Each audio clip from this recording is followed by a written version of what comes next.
Carlos, una de las cosas que sí decía concretas hasta ayer era un pago de 880.000 euros. Creo, ella decía con unos proveedores relacionados con usted, amigos y familiares y demás. ¿Eso era un dato concreto? Eso me va a perdonarnos un dato concreto. 883.000 euros a empresas de amigos y familiares. Mire, soy persona de pocos amigos y de menos familiares. Y desde luego en este momento yo no recuerdo ningún pago de 883.000 euros o pagos que sumen esa cantidad. Por eso, y encontrará usted en la copia que le distribuiremos al final de esta rueda de prensa, encontrará usted que le pido que diga de esos 883.000 euros en qué se descomponen. Pues usted le pagó a su hermano 200.000 euros, a su primo 300.000 y al cuñado de Féfala de Maruca 250.000 más. Vale, ahí podré responder. Pero no me diga usted a mí que es concreto decir que se han pagado 883.000 euros. A lo mejor resulta que toda esa cifra que se está viendo de pago por las prisas no se ha dado cuenta y corresponden con uno de los pagos de facturación a todos los proveedores que se hacen todos los meses. Por eso le digo que si no se concreta esa supuesta acusación, yo tengo muy difícil responderle a usted. ¿O usted en este momento conoce, dentro de esos 883.000 euros, cuáles corresponden a empresas de amigos, familiares, miembros del PSOE de lo que ha dicho doña Astrid? Yo lo desconozco, por tanto no puedo responderle. ¿Cuál es el procedimiento de contratación de los centros? Me lo pone usted difícil porque no lo conozco exactamente. Y no lo conozco exactamente porque, a diferencia de lo que pretende dar a entender doña Astrid Pérez, no participé nunca en los procedimientos de contratación. En las únicas ocasiones que me reuní con el director de compras fue para trasladarle mi total respaldo en que se hicieran todos los cambios que se tenían que hacer para conseguir los mejores precios para el Cabildo. En algunos momentos me hacía costar, bueno, es que ya hemos intentado cambiar a este proveedor y luego ha habido presiones y ha habido que mantenerlo. Conmigo no vas a tener ningún tipo de presión. Yo solo tengo dos compromisos que quiero que se respeten. Y estoy citando mis palabras casi textuales porque las recuerdo perfectamente. Hay dos compromisos que quiero que atiendas. Uno, el cribo, que como ustedes recordarán, con ellos se formalizó un convenio para la compra de camisetas y material promocional para colaborar en su actividad. Cierto que las compras que le hicimos, desde luego, no son para enorgullecernos como administración, porque fueron de muy poco importe. Y el segundo compromiso que le exigí que respetara, que estaba por encima de todo, era comprar la mejor calidad al mejor precio para el Cabildo. Puedo decir que desmiento rotundamente, niego rotundamente que en ningún caso interviniera para favorecer a algún proveedor. Todo lo contrario. Recibí visitas de proveedores que se quejaban de que se les había dejado de comprar en los centros y siempre les remití al jefe de compras y les indiqué que para seguirles comprando mejoraran sus precios, que seguro que en ese momento se les volvía a comprar. Pero nunca intervine. Sé que dentro del mecanismo que se utilizaba, el jefe de compras pedía ofertas a proveedores y dentro de eso se iban seleccionando los mejores. Sé también que en algún momento podía tomar una decisión y aparecía alguien con posterioridad ofreciendo todavía mejores precios y eso le llevaba a reiniciar el procedimiento. Pero desconozco de manera mecánica cómo se hacía, porque además en ninguno de los casos eso exigía que yo diera una orden de compra. Se hacía directamente por parte del servicio de compras de los centros. Carlos, decía Astrid Pérez que en tiempos de crisis usted había derrochado demasiado y tenía que haber ahorrado más, y ella ahora denuncia el convenio colectivo de los trabajadores.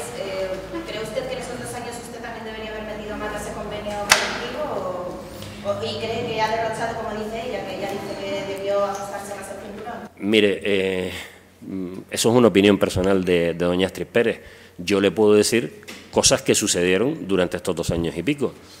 Por ejemplo, cerramos en un momento determinado un convenio prácticamente sin ninguna mejora para los trabajadores. El acuerdo de paz social que las difería todas a un proceso de negociación en el que todavía estábamos inmersos, porque particularmente yo me negaba a llegar a determinado tipo de acuerdos sin analizar en profundidad la viabilidad de la empresa y las distintas posibilidades que presentaba. Por eso, a lo largo de los primeros meses de este año, y se culminó la parte de recogida de datos, creo recordar, sobre mayo o junio, después vino lo que vino, y fue imposible seguir trabajando, fue cuando se hizo toda la época, todo el trabajo de diagnóstico de los centros. De ahí, evidentemente, deben salir propuestas para corregir situaciones en los centros. Pero mire, Me voy a arriesgar a decirle algo, porque ese trabajo, como le decía antes, no se termina en su fase de propuesta, pero sí le voy a decir algo de lo que estoy firmemente convencido. La organización de los centros puede y debe mejorarse. Con eso le estoy diciendo algo, y es que desde el punto de vista de la gestión política de los centros en los últimos años se han cometido innumerables errores en la organización funcional de los mismos, en las condiciones de los trabajadores. Pero ¿sabe lo que pasa? Que cuando se cometen esos errores que se han venido cometiendo en los últimos años, no se pueden corregir, o entiendo yo que no se pueden corregir, simplemente por expresar el deseo de que eso no siga así o abriendo un conflicto entre las dos partes.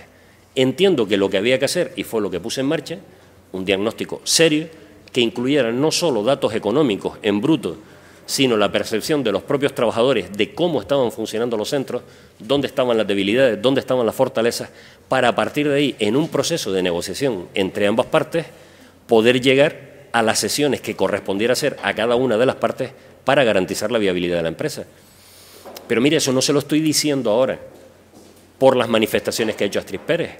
Esto es algo que en otras ocasiones, que he dado cuenta de mi actividad como consejero de los centros, ponía en marcha. Y siempre difería el inicio del procedimiento de negociación con los trabajadores a tener, primero, consensuado también con los trabajadores un diagnóstico de la empresa, porque desde luego, si hay algo a lo que me niego, es abrir innecesariamente periodos de conflictividad, que a lo mejor a algunos les pueden venir muy bien, porque les interesa vender ante su electorado la imagen de dureza ante la parte social, de claridad de ideas y tiro para adelante, pero mire, la crisis de los centros no la tiene que pagar quien no la ha ocasionado. Y los centros han llegado a la situación que han llegado desde el punto de vista económico, como le explicaba antes, por ejemplo, por inversiones que se demoraron enormemente en años anteriores, por una caída de facturación que no es imputable a los trabajadores. Y cierto es que por un modelo organizativo que desde luego requiere muchísimas variaciones, pero no las requiere ahora, en medio de la crisis. Eran cambios que se debían haber hecho hace muchos años. Otros han tenido 4 años para acometer esos cambios y en circunstancias de bonanza económica hacer que los centros tuvieran más beneficios. Yo, en 2 años, puse en marcha las cuestiones que antes le apuntaba y además ese diagnóstico que se terminó a mediados de este año. Desgraciadamente la inestabilidad institucional ha impedido que eso se culminara y ahora le tocará culminar lo otro.